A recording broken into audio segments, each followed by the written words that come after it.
Hello, everyone. Welcome to today's live broadcast of the influence of particle size and associated sedimentary processes on wetland gain and loss in the Mississippi River Delta. I am Matt Reiner of Beckman Kolker, and I will be your moderator for today's event. Today's webcast is sponsored by Beckman Kolker. We are a leader in laboratory instrumentation globally. Before we start, there's a few instructions. We want to hear from you during this interactive broadcast, so please ask questions or leave us a comment. Answers welcome too. You can all do this by hitting the green Q&A button on the lower left of the presentation window and typing in your comments and questions. We'll try to get to as many as we can, and we'll follow up if we don't have time today. If you want a better look at the slides, you can enlarge the slide window by clicking on the screen icon in the lower right-hand corner of the slide window.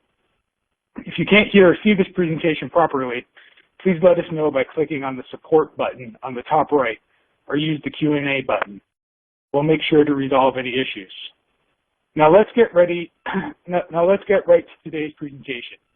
We are proud to present Dr. Alexander Kolker from the Louisiana University's Marine Consortium. Dr. Kolker received his BS at UC Santa Cruz, a master's and PhD in marine and atmospheric science at State University of New York, Stony Brook. Then he served on Tulane, a research faculty member, and accepted a permanent position at Louisiana Marine Consortium. He still teaches at Tulane, and he's put together a really exciting talk for us today. So I'm going to turn it right over to Dr. Kolker, and I'll return at the end to take your Q&A.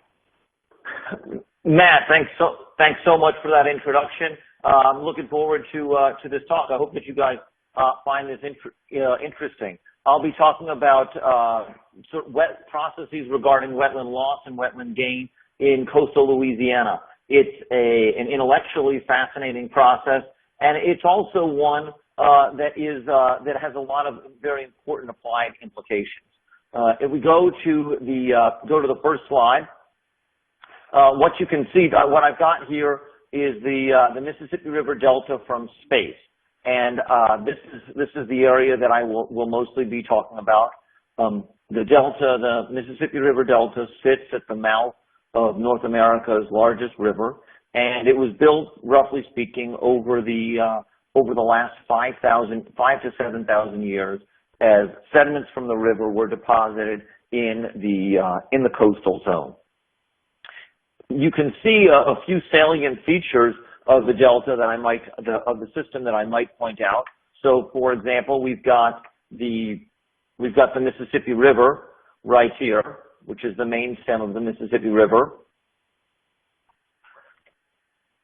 You can see the city of New Orleans. The city of New Orleans would be located right here. You can see the mouth of the Mississippi River, which is marked as the Bird's Foot Delta, and you can see the Wax Lake and the Atchafalaya River Delta. Another feature that you can see is between the Mississippi, you can see the old lobes of the Mississippi River. As I'll point out in just a second, the river switches course roughly speaking, every 1,000 years. You can see the old river courses of the Mississippi River. So, for example, this right here is Bayou Lafourche, which was, Lafourche is French for the fork. It was a fork off the Mississippi River, and this was actually the main course of the Mississippi River until about 500 years ago. You can see other bayous. For example, this would be Bayou Teche, which was about 2,000 years ago, a course of the Mississippi River. Between that, we've got large interdistributary bays, let's say, for example, Terrebonne Bay and Barataria Bay right here.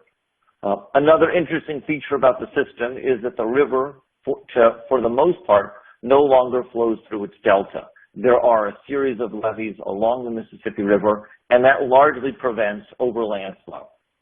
The only places where the river actually reaches the ocean are at the mouth of the river by the Bird's Foot Delta, at the mouth of the Wax Lake and the Atchafalaya River Delta, and periodically when a flood control structure called the Bonacary Spillway is open.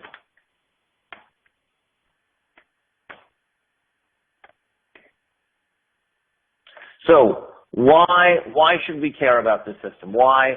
It's an interesting, it's a beautiful system, but are there other reasons why we should care about this system? And the answer is yes. And that's in large part, it's economically one of the most important coastal areas in the United States. The ports of New Orleans and South Louisiana account for something like $150 billion a year in commerce. Louisiana Gulf Coast accounts for about a third of the nation's oil infrastructure, about a third of the nation's seafood production. It is beautiful and ecologically important. It's home to numerous migratory waterfowl and other ecologically important species, and it's home to over 1 million people, including some of the nation's most unique cultures.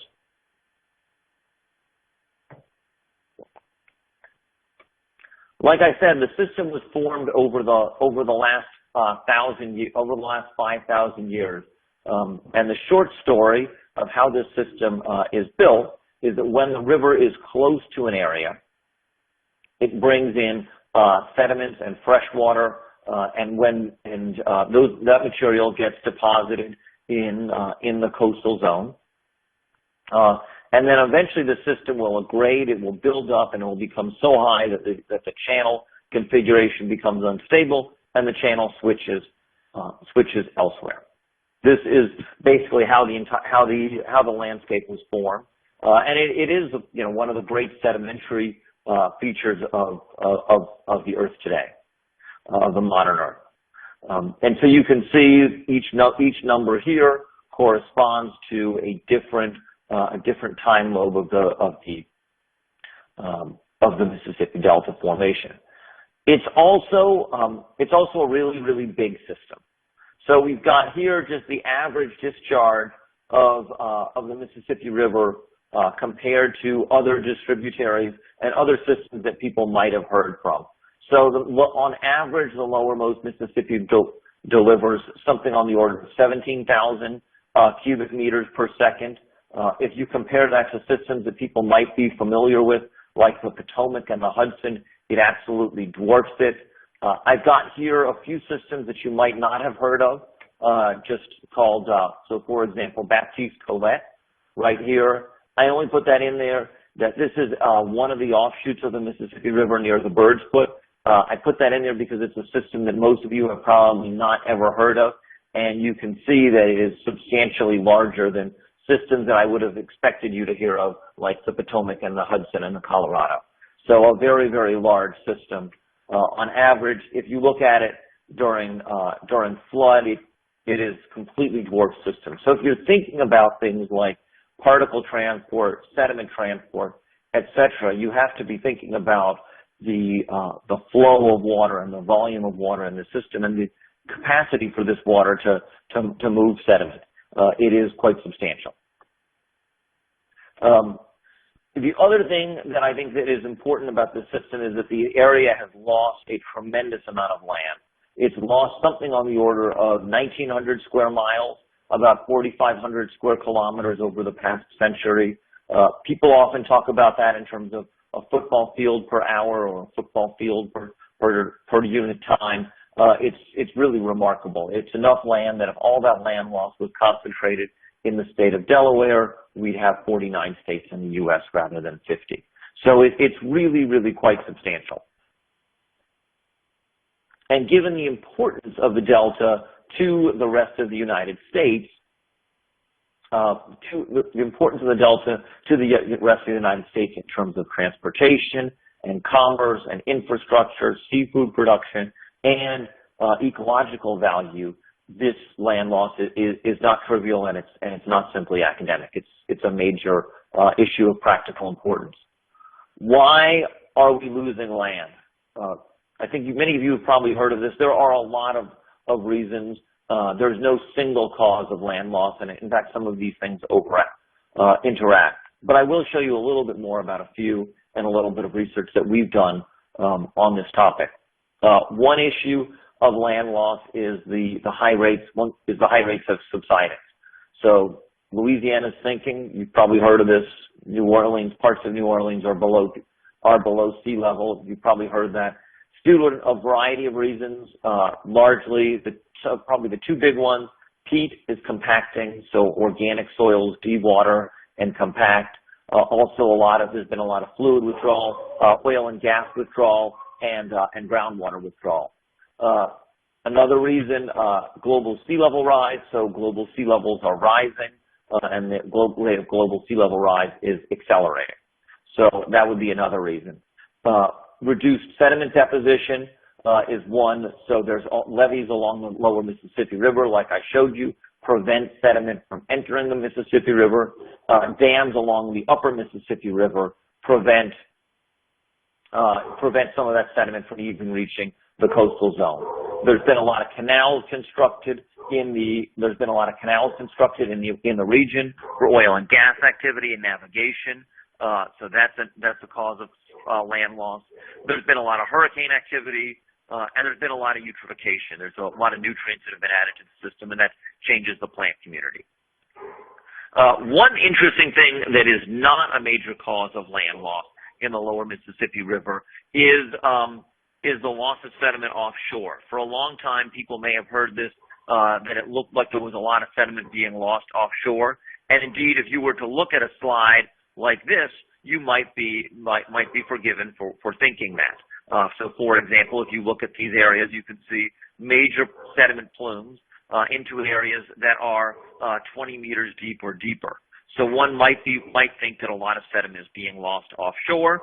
It turns out that is actually not the case. It turns out that there is some sediment lost offshore, but if you do a mass balance of the system, only less than a third of the material that passes by Baton Rouge is transported to Southwest Pass, which is this one. Most of the sediment is either trapped in nearshore channels or in nearshore distributaries or in the channels themselves, the channel itself, which is interesting because it means that that material is around for coastal restoration, and I'll talk about that later.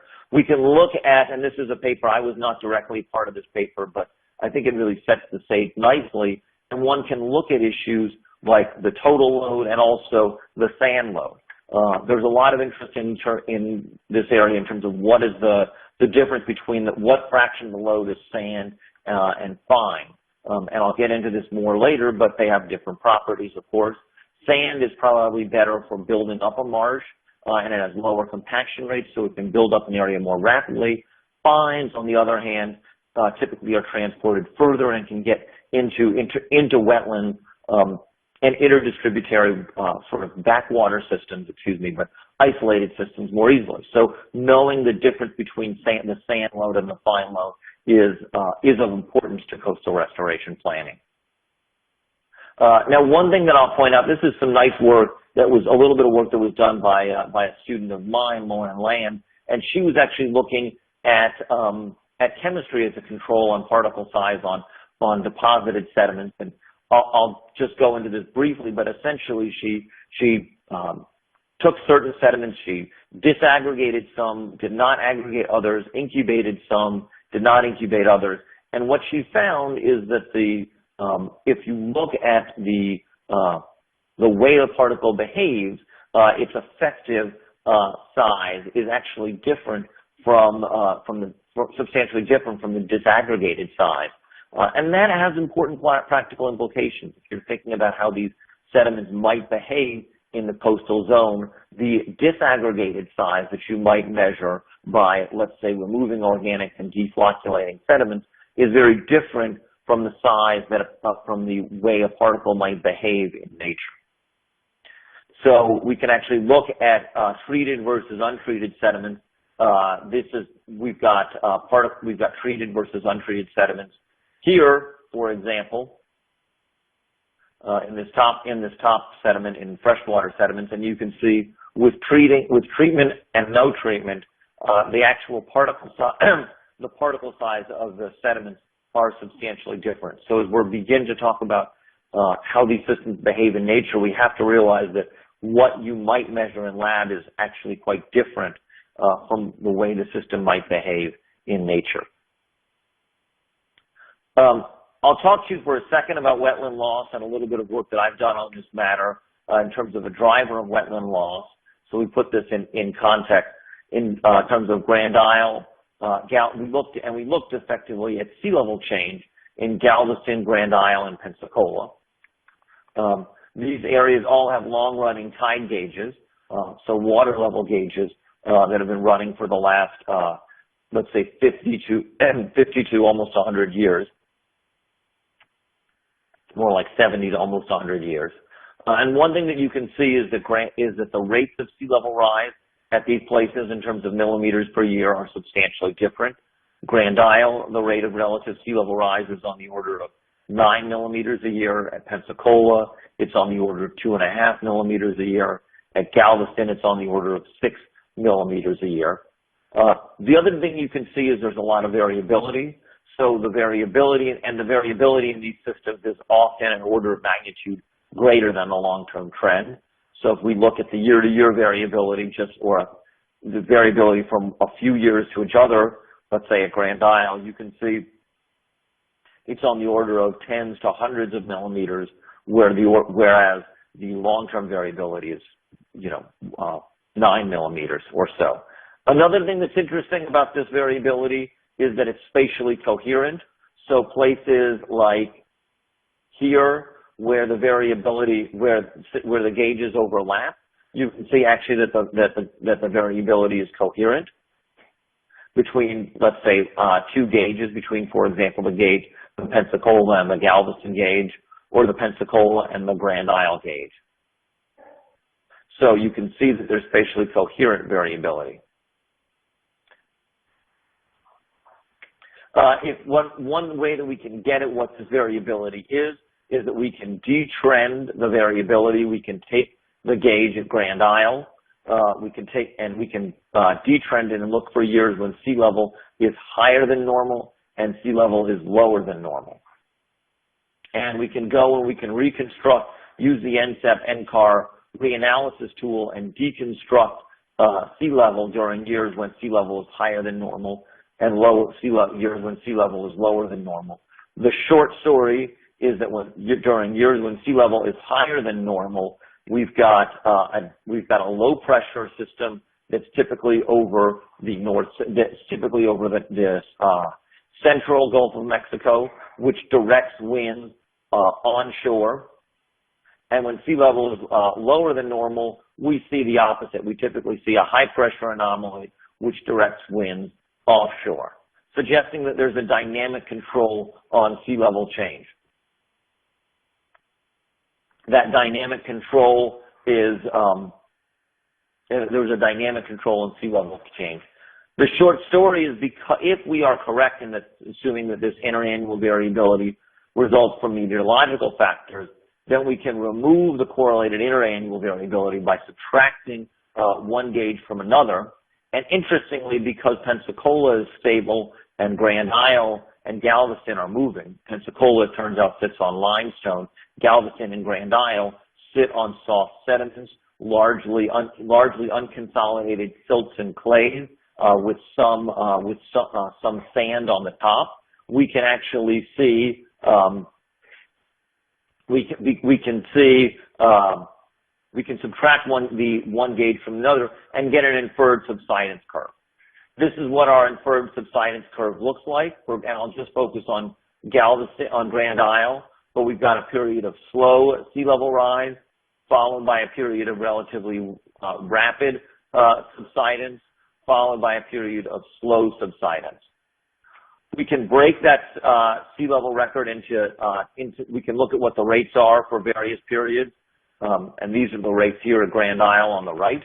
So relatively slow at the start, from the period from, let's say, 1947 and 1958, we've got 3 millimeters a year, a little over 3. From 1959 to 1999, we've got much higher sea level rise. And then from 1992 to the present, much lower. We can break these apart into more detailed units and get more detailed rates. If we look at what the rates are, another way to look at these rates is to break them apart for 6-year periods, Why 6 years? 6 years is nice. It removes most of the correlated interannual variability. And then it also helps correct for an 18.6-year tidal cycle. We can see inferred subsidence rates that go up, that accelerate at the from the 1940s to the 1970s and then drop off. This, interestingly, is highly correlated with the history of oil production in South Louisiana. And so as oil production rates accelerated, so did subsidence rates. As oil production rates go down, so did subsidence rates. That suggests that fluid withdrawal is a major control on subsidence. So a very interesting surface to subsurface connection. And as we think about issues like particle size, we have to think about what is the oil geologists think about all of this at the same regularly, but what are the reservoir characteristics? What are the sedimentary characteristics of the material above? How does pulling out oil and gas change the orientation of the particles and lead to subsidence? So there is a very important particle size control on this related to the oil and gas control, the fluid withdrawal control. That's also, I would say, associated with problems of land loss. So we've got here land loss in the Barataria Basin. This is one of those large interdistributary basins in black, and its correlation with subsidence in blue. What we suggest here is that as subsidence rates go up, so did land loss. As subsidence rates drop, so did land loss. So fluid withdrawal is a major control on subsidence, and subsidence is a major control on land loss. It's certainly not the only thing. There's also a lot of, as I said earlier, a lot of other issues, canals that have been constructed, levees that have been built. But we would say subsidence acts as something of a master control that lowers the resilience of wetlands and thereby aggravates wetland loss. What do we do about this? Is it all a lost cause? We are coming up on the 10th anniversary of Hurricane Katrina, and I think a lot of people are asking, where does Louisiana stand in the area since Hurricane Katrina? And one of the more interesting things to happen in the state in the last decade is the development of very serious coastal restoration plans. And one of the plans call for a lot of things. They call for strengthening levees. They call for pumping sediment out of the Mississippi River and directly building wetlands. And they also call for partially diverting the flow of the Mississippi River. What I've got here in black are all of the areas where the state's master plan calls for effectively cutting strategic holes in the river levees and letting it flow something close to its natural course. At the beginning of this talk, I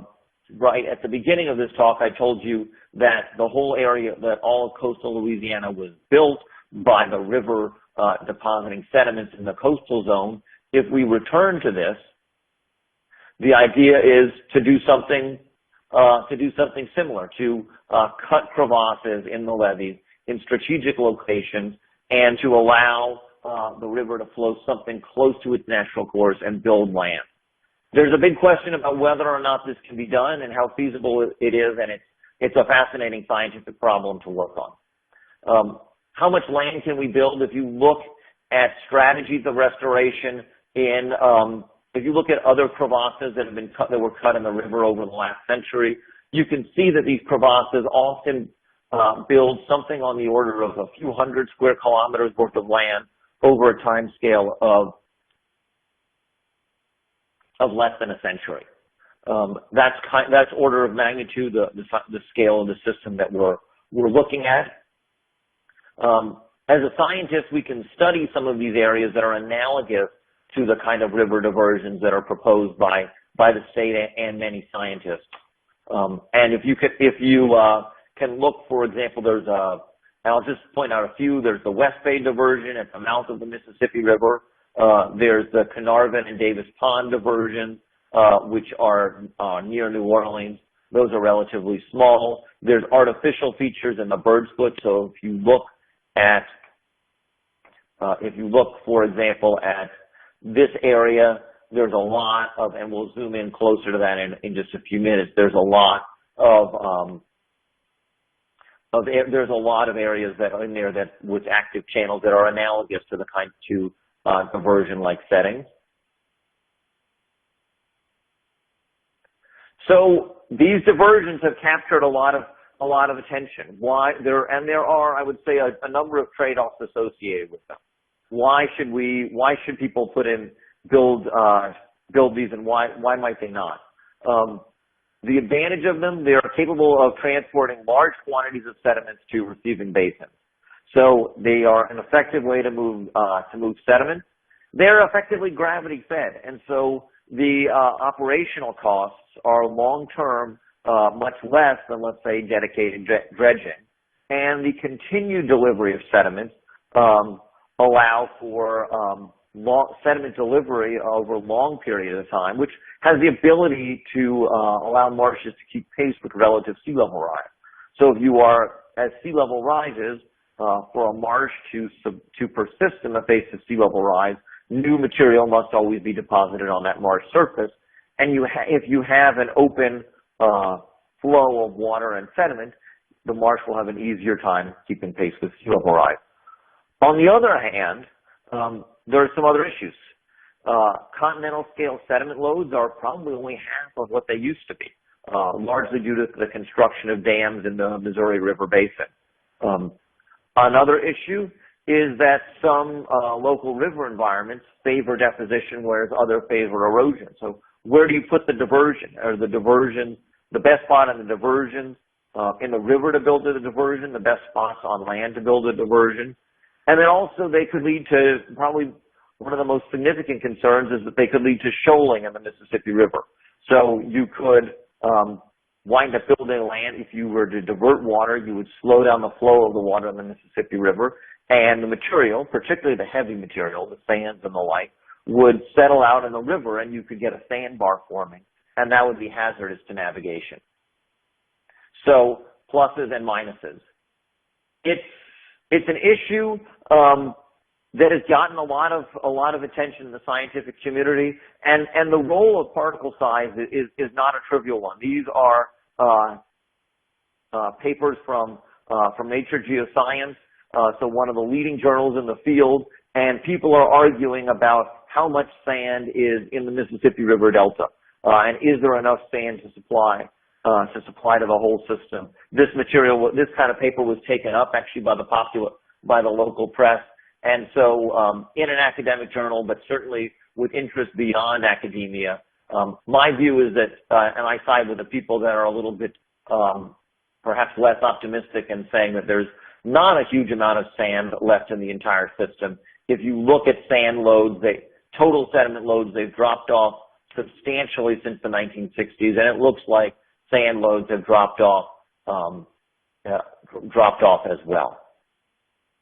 So, but as the state moves forward with restoration, and basically the state's plan is a 50-year, $50 billion plan, there are very important questions about sand in the system, and particle size is a non-trivial question for many. I'll just show you a little bit more about these kinds of diversion-type settings and a little bit of work that my lab group has done in these areas. So I'll talk to you about West Bay, which is an area over here on the west side of the Mississippi River, and Branch Pass and associated areas on the east side of the Mississippi River. Just to give you a little bit of navigation, this is the Mississippi River right here.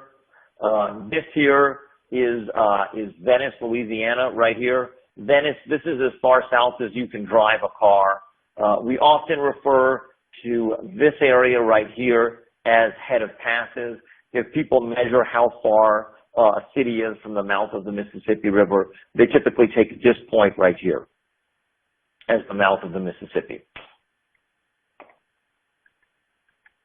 I'm going to just zoom into an area right around Branch Pass where you can see this, and I'll show you the capacity for land building. So these are aerial images. This is from 1998. 2005, just take a look at this area, this area in here, and also these areas here.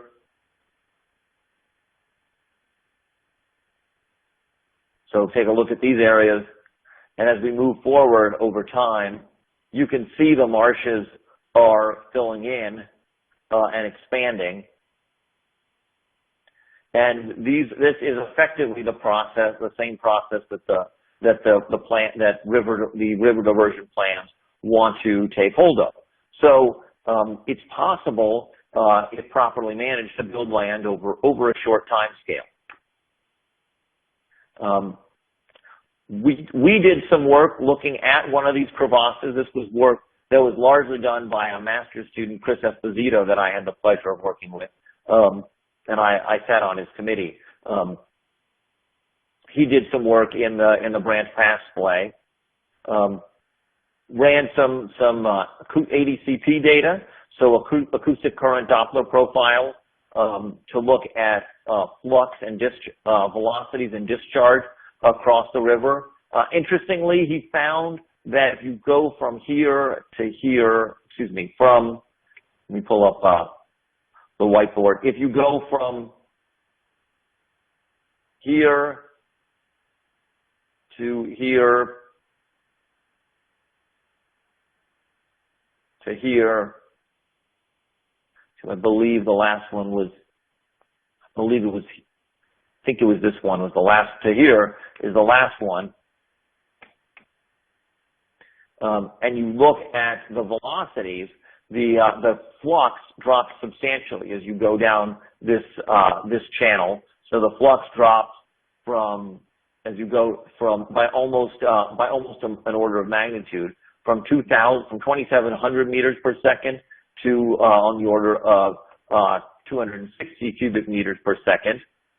But the velocities, the 90% velocities, basically don't change. Look, at the start of the system, the 90% velocity is something on the order of 1 meter per second, 104 centimeters per second. As you're down at the very bottom, you see the 90% velocity at 110 meters per second. So perhaps the flow is even accelerating, maybe slightly.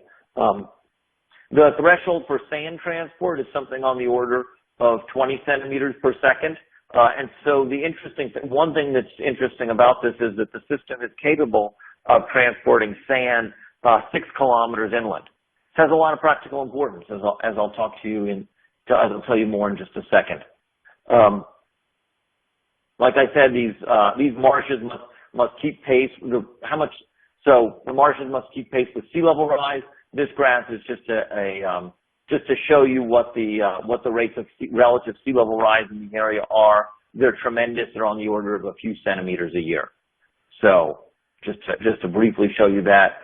But if we look at some of the sedimentary features in here, so one thing we've got, I'll just show you here. If we look first at this slide, what we've got is the amount of deposition, which Chris just color coded in.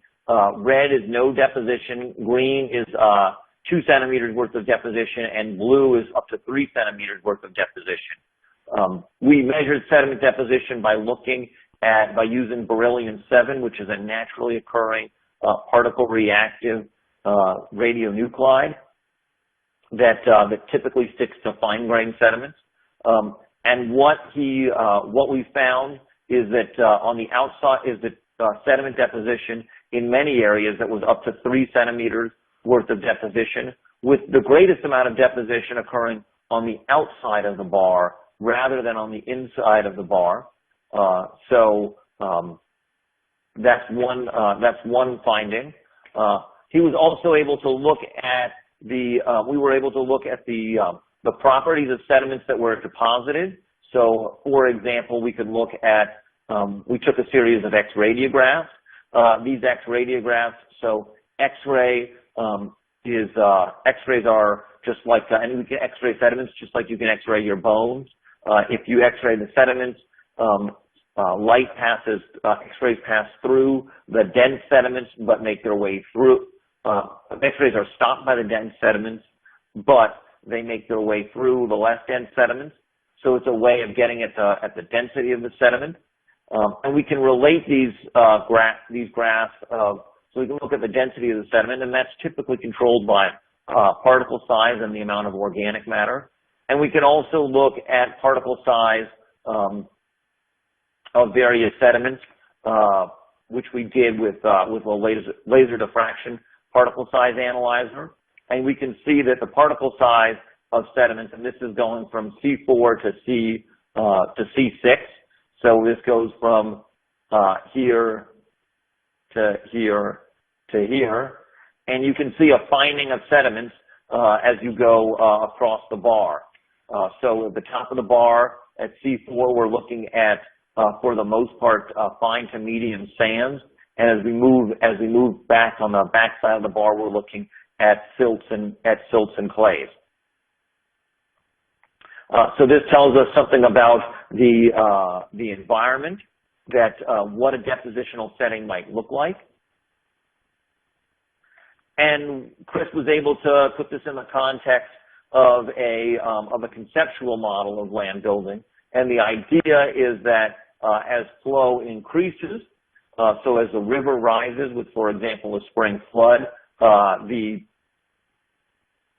river rises, you get sediment that's deposited on the top of the bar. The river then, as the river drops, we've got the system exposed, and you get sands and muds, you get vegetation building, and you get sands and muds deposited and preserved.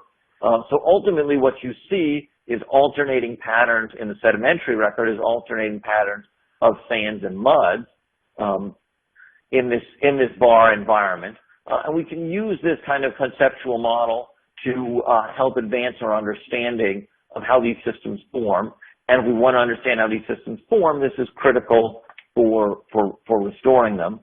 One small point that I just alluded to, Chris was able to show, interestingly, that sand was transported quite far in the system, which is an important practical implication, because if you're interested in restoring marshes, using a diversion, you want that material to make it as far as possible. And he was able to show that sand was transported much further than a simple model might lead you to suspect. I'll talk for then a second about West Bay. This is kind of an interesting system. It's a crevasse that they've cut that was cut in the levee of the Mississippi River right here in about 2002 or 2003, with the hope of creating about 50,000 acres of land over a period of 40 years. Kind of an interesting system. So it was conceived of as an uncontrolled river diversion with the hope of creating about 40 square kilometers over a 20-year period. It was opened in the fall of 2003 to an additional depth of about 5.6 meters, with an initial flow of about 500 meters per second. Now the system is scoured. It is now down to a depth of, we were out there just a few weeks ago, it's now 90 feet deep, so almost 30 meters deep. So it's deepened substantially. Interestingly, there was, after the diversion was opened, there was a lot of shoaling that occurred in Pilot Town. So the formation of a lot of sandbars here. This is of great practical importance because this is the first anchorage for ships as they come out of the ocean. So it's a safe harbor for ships. So the formation of sandbars here is not trivial. Large ships effectively need the anchorage. And so the interaction between restoration and navigation is a concern for many. There was a thesis that looked at sediment deposition in the area in 2007, and it concluded that it would take about 15 years to build land in West Bay. We started studying the system in 2009, and we were just about to corroborate Anders' concluding regarding land formation, but events, just as we were publishing our paper, changed our view. And I'll tell you that in just a second. This is, we looked at the system in 2009. We looked at sediment deposition rates with beryllium-7. Beryllium is a naturally occurring particle reactive radionuclide with a half-life of about 53 days. The dots are proportional to the amount of sediment that was deposited in the previous 53 days. And you can see that sediment deposition patterns roughly align with the pattern, with images of sediment flow in the basin itself. And so suggesting that there is a strong river-driven transport of sediment in the system. Interestingly, the highest sediment deposition was actually found over here, outside of the quite far from the mouth of the diversion, which is up here. We can also look at we can also look at excuse me about that. We can also look at actually, I'm just going to go to this slide for just a second. We can look at the particle size of the sediments that were deposited, we can look at the particle size of what was deposited here, and what we do see are sands being deposited closer to the diversion, so these dots are proportional to particle size. So we see certainly more coarse grain material closer to the diversion, and finer sediments on the eastern, on the more distal flanks.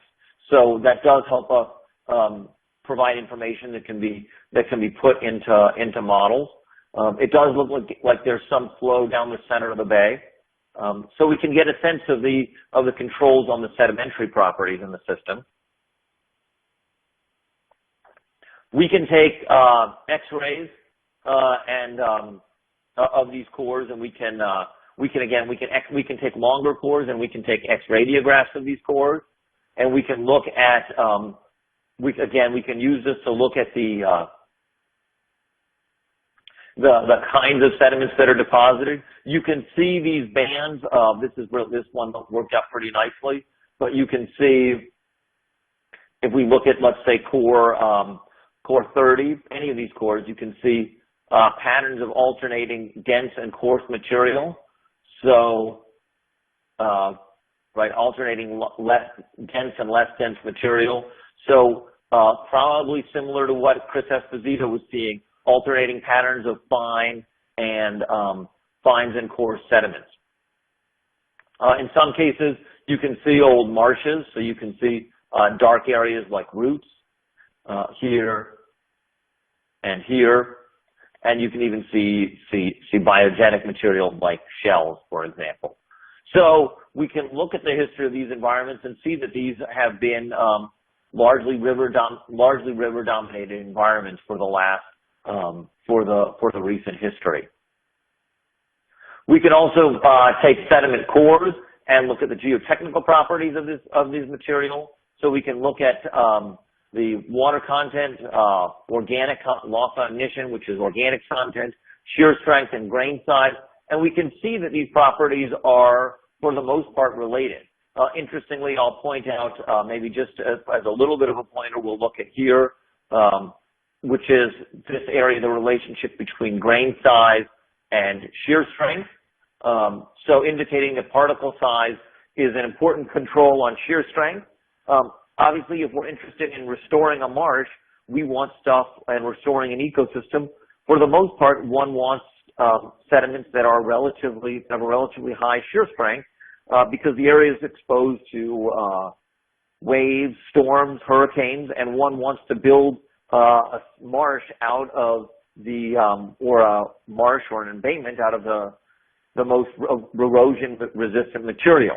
And we see that there's a relationship between shear strength, which is effectively resilience to erosion, particle size, and to some extent also some water and organic matter. So interesting relationships here, and the kind of material that one needs to calibrate models. Just show you that slide. So I told you in 2012, we were just about to publish work. In fact, we did publish work based on a 2009 survey that showed that it would take about 50 years to build land. It turns out that we were wrong. As we were writing the paper, the 2011 flood came along, and that flood deposited a lot of sediment in West Bay. Additionally, there were a series of artificial islands that were placed here. So we've got the diversion right here. Here we have a series of artificial islands that were placed in West Bay. We suspect that these artificial islands changed the flow in the bay and created a more quiescent environment, which allowed sediments to be deposited. You can see that this marsh right here, it's relatively firm. It's mostly sand, so material that's relatively hard. Once the system became vegetated, it became quite resilient to erosion. So these are the kinds of processes, as we work on studying these systems, we want to understand these processes, and one wants to understand how you can get rapid land formation because the area is in a race against time. So I'll just give you a few final reflections. Building land in the Mississippi River Delta is really a balance between supply and demand. It's a balance finding a balance between the supply of sediment in the Mississippi River and the coastal zone and the demand for sediment in the wetlands. Supply side issues govern the flux of sediment to diversion structures. Demand side issues govern the impacts of diverting water on navigation. Demand side issues reflect the needs in the receiving basin, the subsidence rates, and the impacts of diverted water on ecosystem function, wetland stability, and fisheries sustainability. And finally, I will talk a little bit about particle size. Understanding particle size is not trivial. It plays an important role in understanding how these systems are built and is therefore an issue of great practical importance. With that, I will just give some acknowledgments to the many institutions that played a role, and also to organizations that played an important role in funding this work, colleagues, collaborators, and students, and mostly I'll thank all of you for listening to this. So with that, I think I can close. Now, do you guys have any questions? Thank you very much, Dr. Kolker. It was an excellent presentation. For those that do have questions, there's a quick reminder. You can click the green button on the lower left-hand corner of your screen and type in your questions, and I will be able to read them for Dr. Kolker. We'll get to as many as we can. I have a few questions for you to get the discussion started, Dr. Kolker. You talked quite a bit about a few different techniques, including X-radiographs and particle size analysis. Could you give us a brief overview of some of the other important techniques in your lab and how they've evolved over time? Since you've been in the field quite some time. Yeah. So we use a number of different techniques to look at sedimentary properties. So one, as I mentioned, is X-radiography. So we've got a portable X-radiograph system that's a digital X-ray. It works under the same properties like X-raying your bone. X-rays penetrate through material based on the density of the material. So different sediments have different densities, and we can use that to understand deposited material. Another tool that we use a lot of naturally occurring radioisotopes.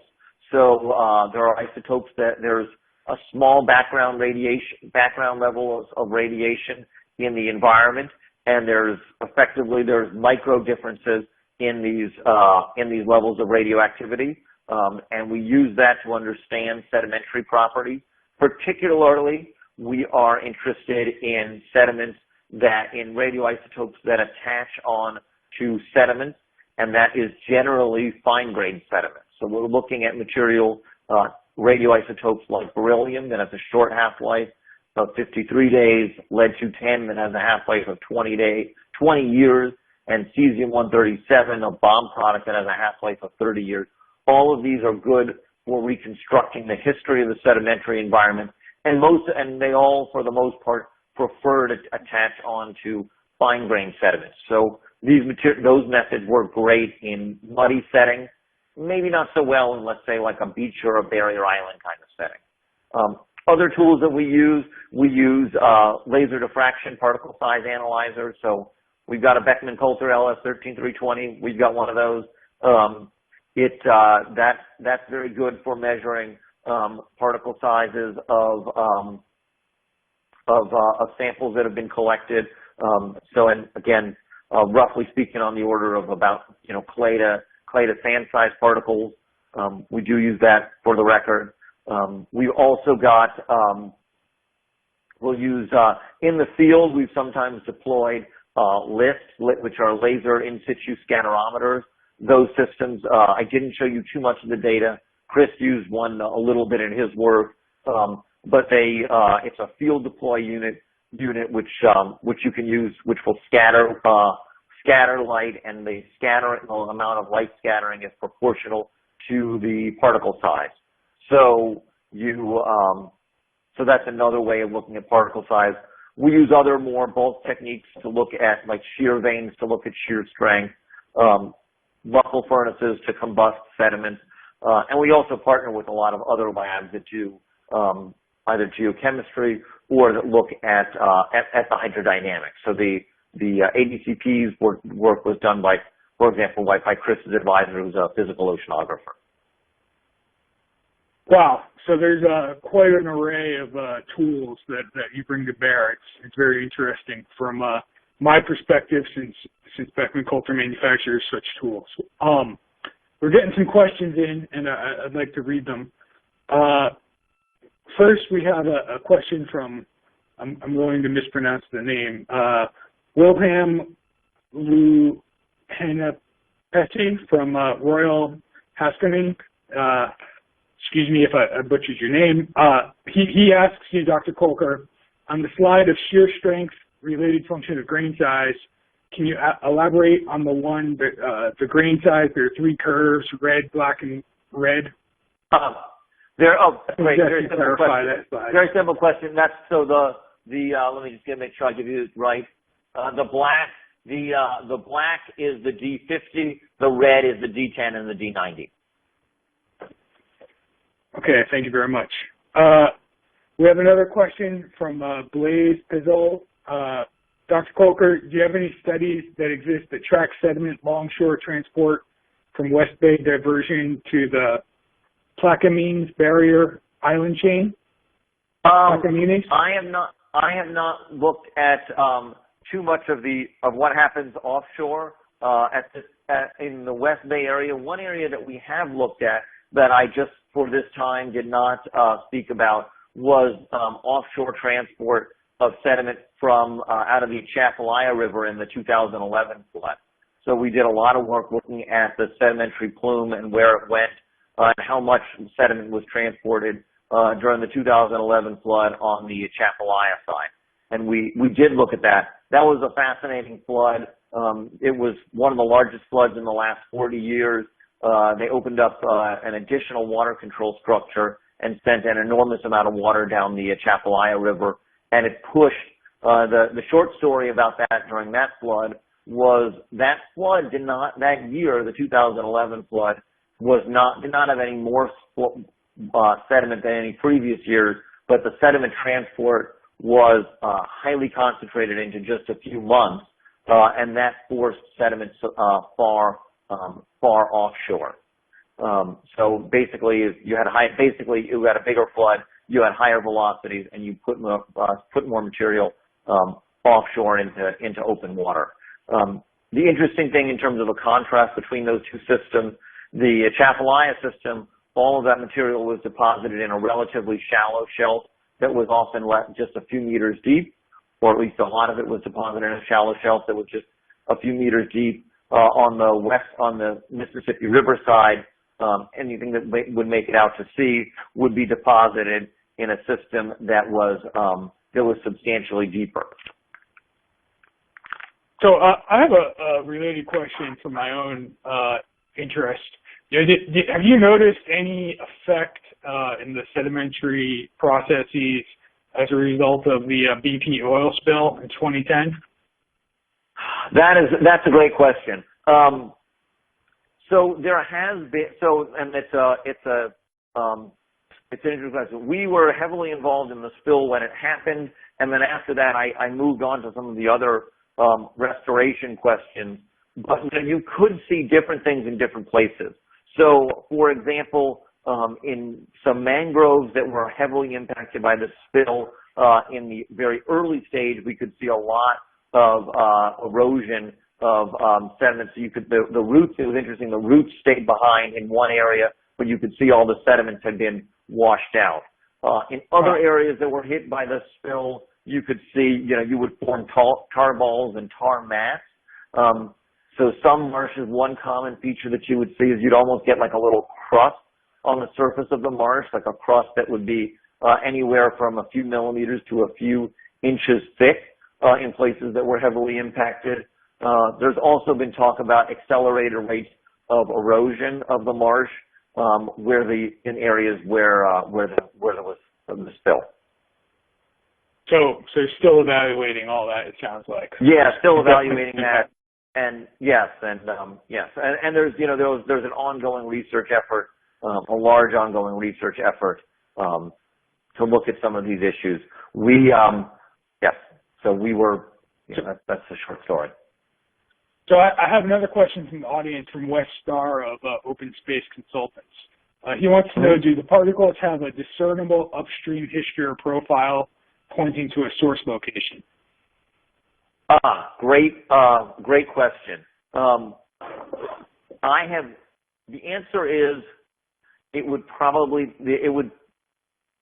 theoretically yes, practically that's more difficult to say. Often the river is so heavily mixed, and so in many cases it's so well mixed that it's pretty hard to find to source material.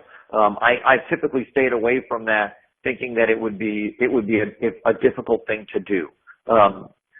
Some people do notice, particularly, that you can find intrusions of the Red River. You can see that by color. People do see the Red River drains a Permian basin that's got heavily oxidized clays, and so that material is visually noticeable.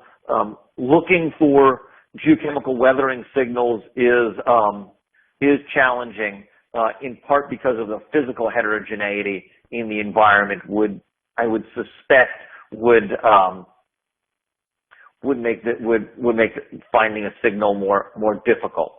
And I thought about doing that kind of study and stayed away from it because I would suspect it would be physically very difficult to get a handle on.